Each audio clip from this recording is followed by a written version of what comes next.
employee had taken a work truck and got so drunk, he left the work truck on train tracks. Oh. He was so drunk he couldn't figure out how to get it off. On Monday morning, he calls us and says, this truck is stolen. But later that day, the police call and say that truck was hit by a Union Pacific train, which is absolutely crazy, right? I can't tell you how many times I've had sexual harassment investigations where it's like two people are reporting on each other and I find out that they're having an affair.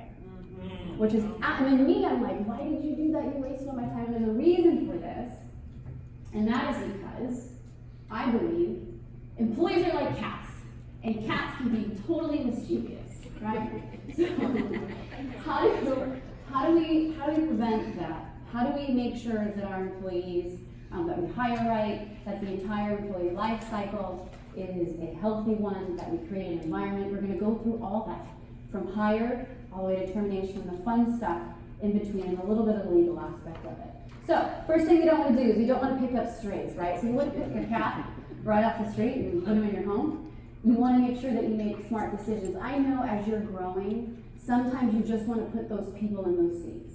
You're so busy you need to hire those people.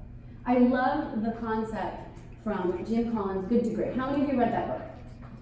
It's a really good book. But what he says is you need to put the right people in the right seats, take the wrong people out of the bus, right? So leaders of companies that go from good to great start not with where, but with who.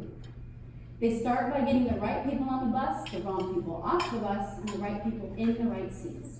And they stick with that discipline. First the people, then the direction, no matter how dire the circumstances. So it always starts with hiring, right? You need to make sure that you pick the right people before you hire them, so that way it mitigates all the risk that happens after that, right? If you hire right, then you shouldn't have as many issues. You shouldn't. And people are people, right? So I want you to think about strategizing how you'll find the right people.